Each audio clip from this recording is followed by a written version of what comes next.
Hello, welcome to Rock to Life. Today we're going to be talking about one of the most prolific organisms on the planet, nematodes, able to survive in almost every environment, from aquatic to land-based. Some have even been found in that most famous ridge system, the Mariana Trench, and caves that have been separated from the surface of the Earth for millions of years. Their impressive survival ability is much due to their simple body structure. Compared to mammals, nematodes are close to as simple as it gets. Their digestive system consists of a straight, spherical tube from the front of their body to the back.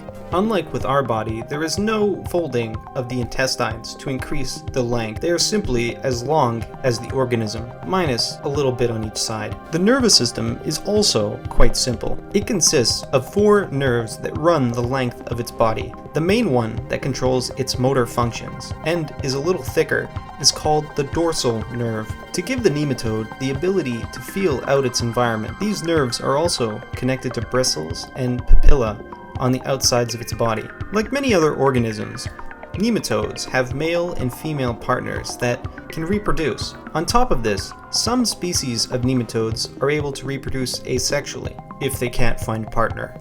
Now that we're all done with that basic information, let's talk about the interesting parts of the nematodes, what they actually do for their environment. A common misconception with nematodes is that they break down decaying plant matter. But that's actually incorrect. What they do is they eat the bacteria and microorganisms that are actually breaking down that plant material.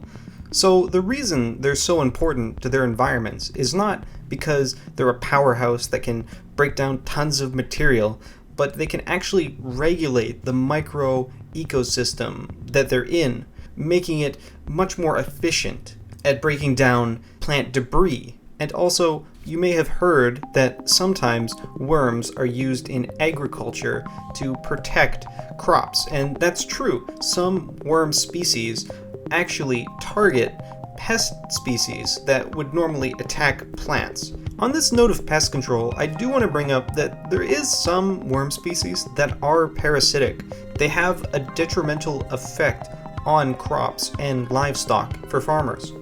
Some of these plant-attacking nematode species actually cut into the roots and burrow in, sort of like how a tapeworm would burrow into your digestive system to absorb your nutrients.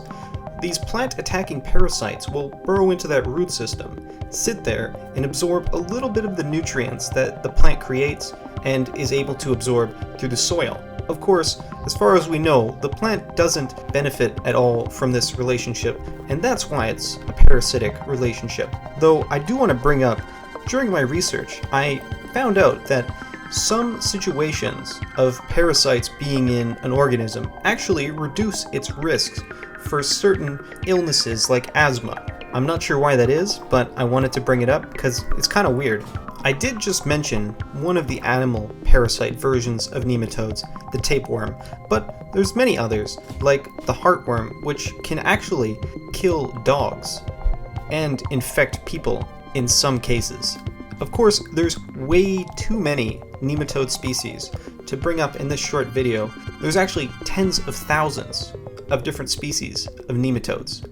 And for every organism that's alive on this planet, there's a nematode out there specialized at infecting it, or there's a group of nematodes out there making a plan on how they can infect that organism. As somebody who spends a lot of time looking through a microscope at microscopic organisms, I have to say, if you also have a microscope, go out, get some pond water, and look at some nematodes, because they are one of the most interesting creatures to look at.